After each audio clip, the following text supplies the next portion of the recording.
Hello friends, welcome back to my channel study with Suraj. तो आज हमारा डे 2 है और हम करने वाले हैं OWS 500 मोस्ट रिपीटेटिव वर्ड्स।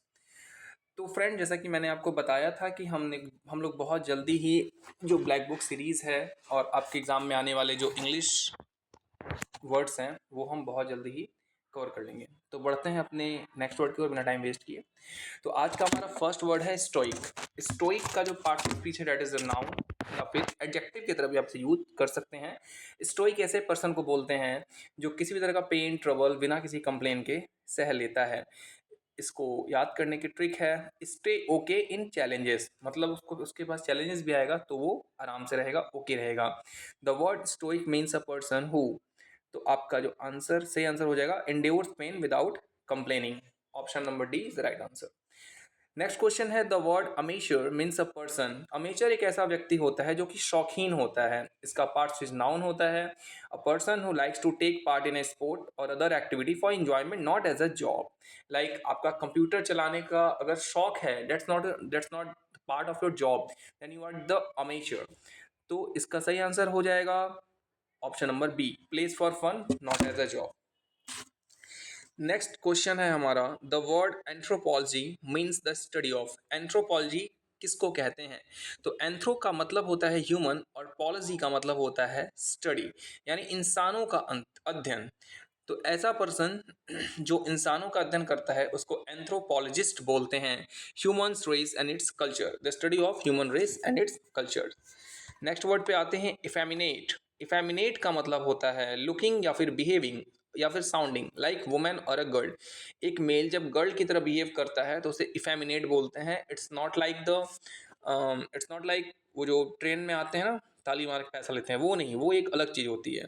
ये आप कह सकते हैं जैसे कि कोरियन, ठीक है, तो कोरियन बॉय जो होते हैं वो कहीं कहीं इफेमिनेट को सिंबलाइज करते हैं। तो इफेक्ट जैसा असर और फीमेल महिला नेट जैसा बनने वाला, तो इसको हम ऐसे याद कर सकते हैं कि इफेक्ट प्लस फीमेल नेट। तो ई डबल एफ से इफेक्ट, ई एफ से इफेक्ट, एफ ई एम से फीमेल और नेट मतलब जैसा बनने वाला। तो इफेमिनेट को आप ऐसे याद कर सकते हैं कि महिला जैसा असर दे या व्यवहार करे, तो उसको इफेमिनेट बोलते हैं। The word effeminate means looking behaving और sounding like option number B, a women. Next word है जेनोसाइड। जेनोसाइड एक ऐसे मर्डर करते हैं जब हम लोग किसी एक स्पेशलाइज्ड ग्रुप या फिर पूरे के पूरे रेस के लोगों की हत्या कर देते हैं। The murder of a whole race और अ ग्रुप ऑफ पीपल। जैसे कि जर्मनी में हुआ था वर्ल्ड वॉर फर्स्ट के टाइम में, ठीक है।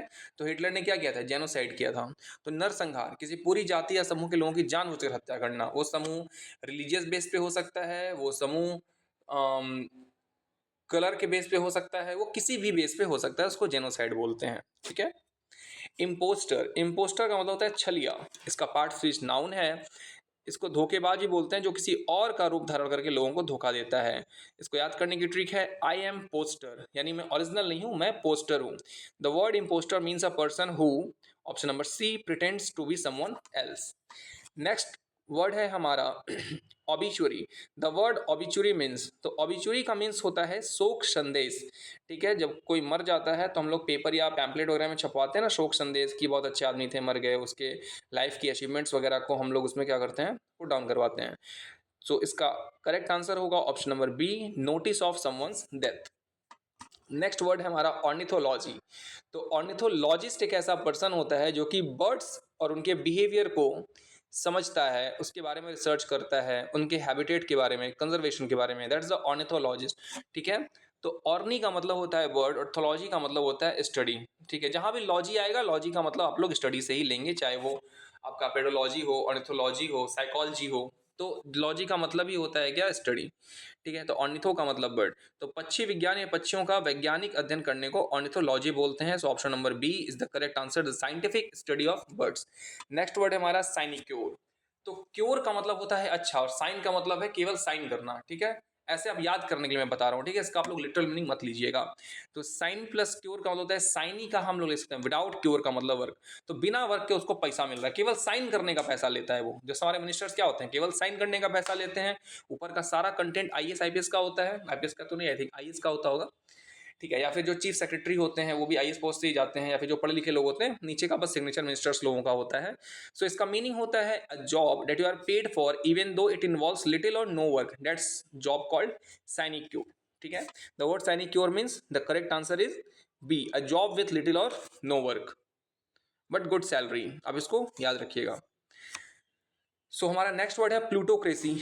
ठीक है, तो प्लूटो का मतलब होता है वेल्ट और क्रेसी का मतलब है रूल। जैसे कि हम लोग याद किए थे डेमोक्रेसी, हम लोग याद किए थे एरिस्टोक्रेसी, हम लोग याद किए थे मोनार्की, उस तरह से प्लूटोक्रेसी भी अ टाइप ऑफ गवर्नमेंट होती है जिसमें कि जो गवर्नमेंट होती है वो वेल्दी पीपल के थ्रू रन करवाई जाती है, पैसे वाले लोग इसको कंट्रोल करते हैं। इंडिया को इसमें मत रखिएगा क्योंकि ऐसा कुछ नहीं है। अब आप लोग अडानी अंबानी जोड़ देते हैं तो बात अलग है। खैर नेक्स्ट वर्ड पे आते हैं। The next word is the word cynic means, cynic का मतलब क्या होता है, इट इज शाइनिक। तो सैनिक अलग होता है, साइनिक है, ठीक है, वाई है। Someone who is critical of the motives of others, जो हमेशा ही दूसरों को लेके क्या करता रहता है, उनको क्रिटिसाइज करता रहता है कि अच्छा उनके साथ वो बोलेगा हाय तो समझेगा ओ उसका कोई तो काम होगा तभी मेरे पास आया है। तो इस तरह का शक्की व्यक्ति। सी टू बैड इन अदर्स, हर समय दूसरे में बुराई देखने वाला, चद्दर में चद्दर को नहीं चद्दर में छेद को देखने वाले को साइनिक बोलते हैं।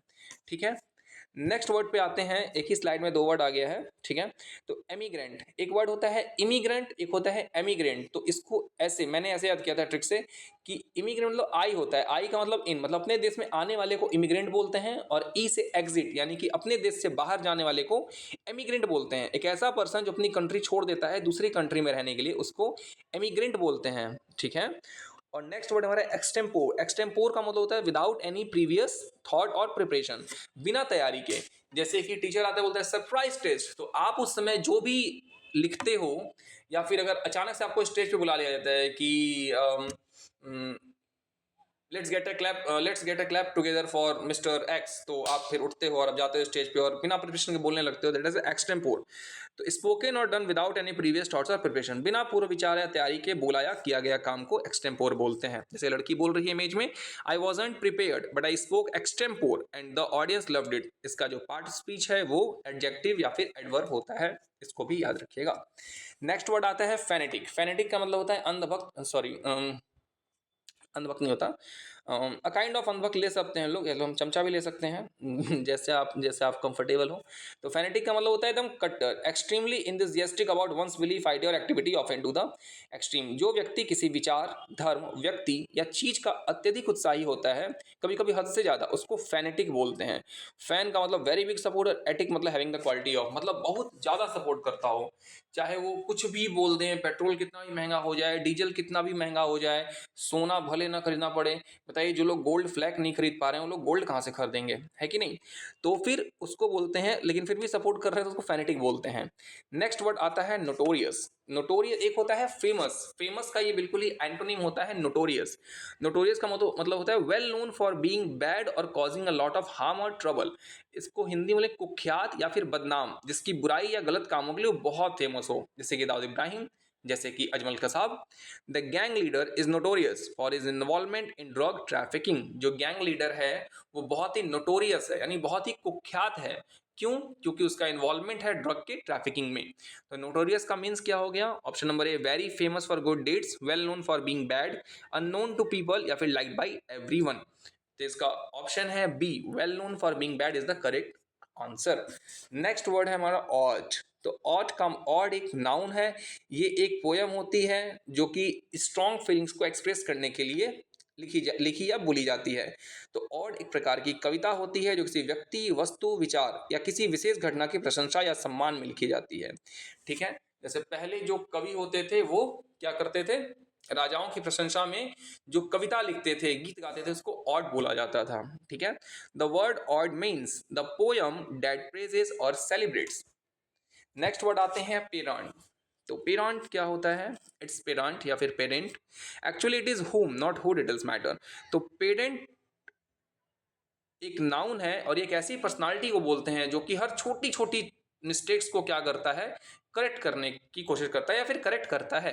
अ person who pays more attention to formal rules and book learning than they merit or than is necessary, मतलब जरूरत से ज्यादा ही चीजों को सही करने की कोशिश करता है।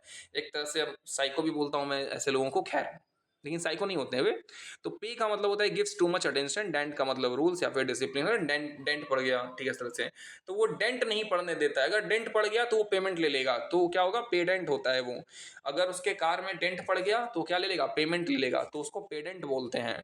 छोटा सा भी डेंट नहीं आना चाहिए उसकी कार में।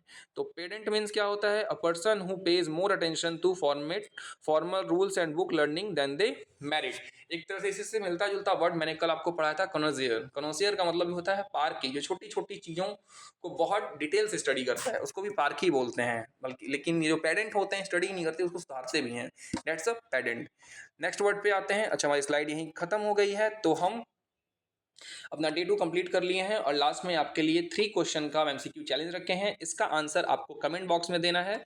मिलते हैं नेक्स्ट वीडियो में, तब तक अपनी पढ़ाई कंटिन्यू करिए। Thank you so much and keep stay tuned with study with Suraj.